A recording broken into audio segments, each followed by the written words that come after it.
We want to welcome Meredith. We have two Meredith Greens. We want to welcome Meredith Green, who will be signing American Sign Language throughout the poems. And then we have Meredith Green from the Contemporary Ballet, and she's going to be dancing while we're playing. And now for winter, because winter really is coming.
Tender in mercy, she learned the herb's secret.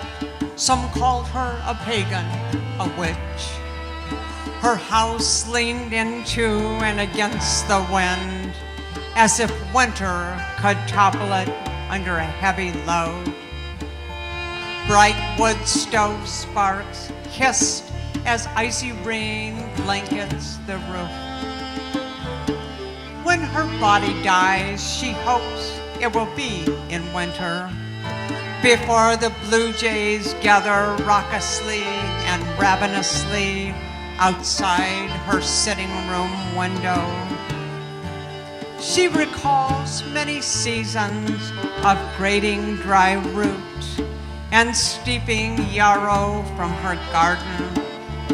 She longed to sit on the porch, her gaze lovingly toward her garden's delight.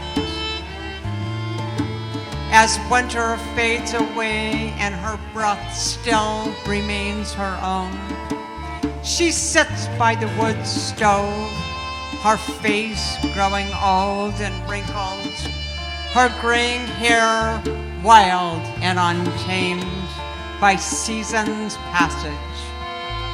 She takes small steps to dance and pray that her relations, so tender in mercy, would remember her as winter gave way to a budding new spring.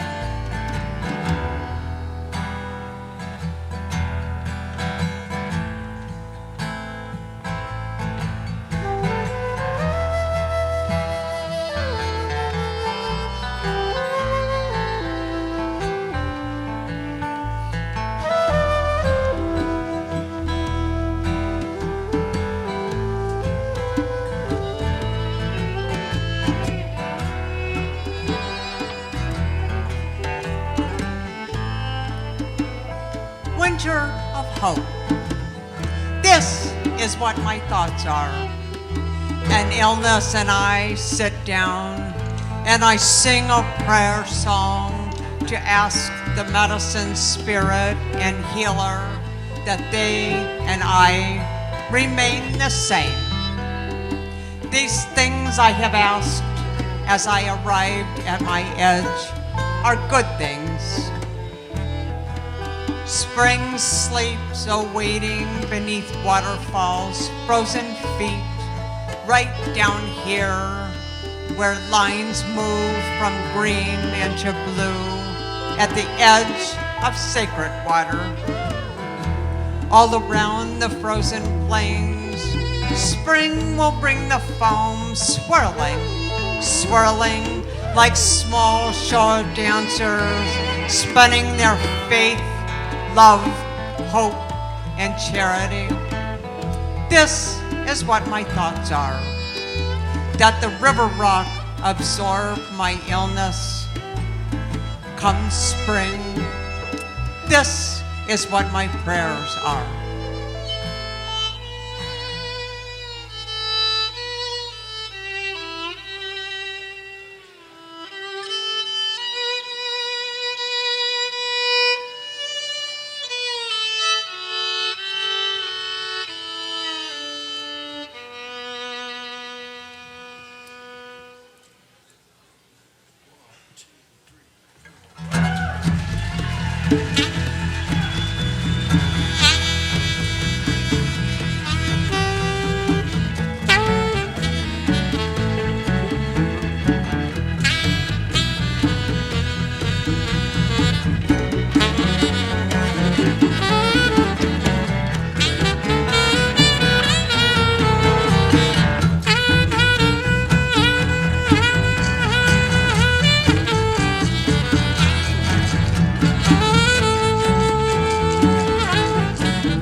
Moon.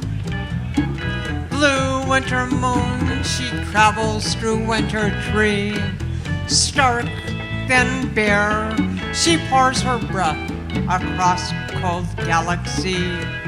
Grab her spirit, mundanely stuck, and touch the magic. Her spell an empty chalice, yet begs fulfill. Dark winter days, and she slews her skin for rebirth, to wedge snugly in her small humanity. Blue winter moon pierce the old weathered glass through the window of her soul, as the north wind scours the fissures on her face, but does not leave promise of her ease. Will she arise, arise at the near side of spring, and let not her thoughts far beyond stray? Blue winter moon, glide fleetingly away.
Early winter.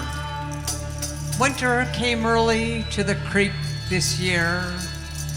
Men and women gathered in darkened kitchens as cold air labored to move their voice in prayer.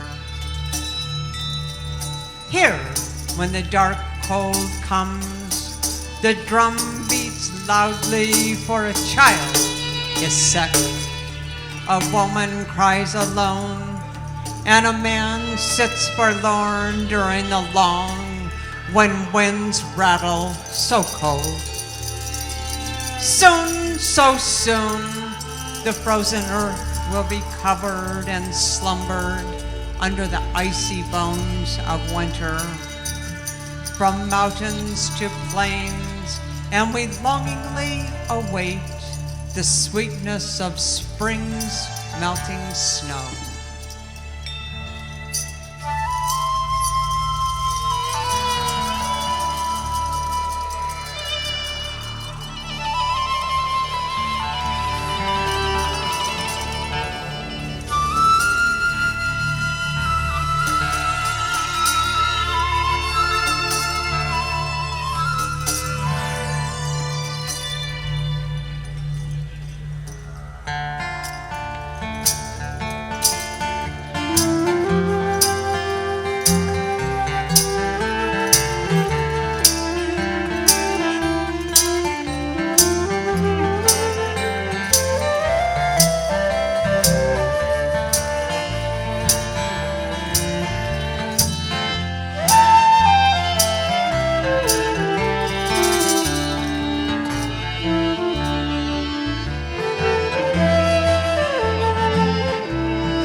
Good enough.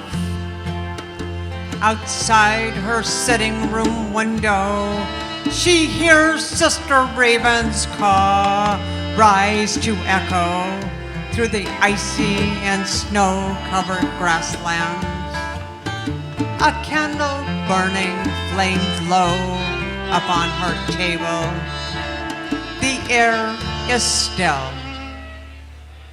She listens to the room's silence as she considers small things.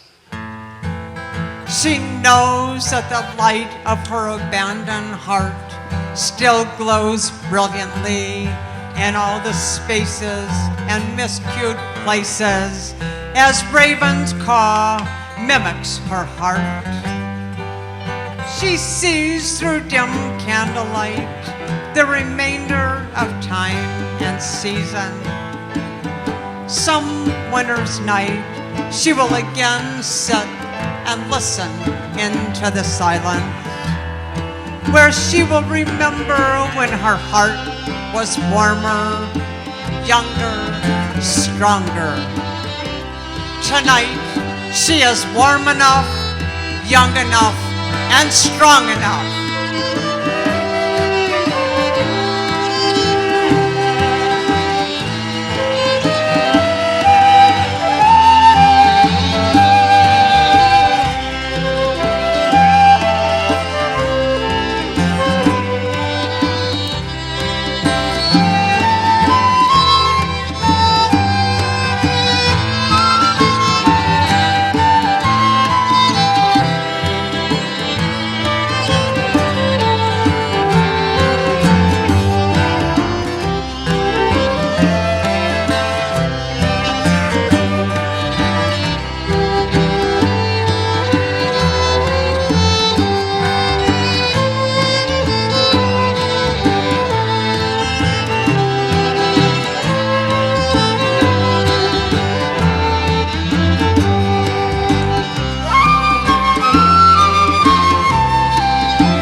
so much for coming tonight to see us.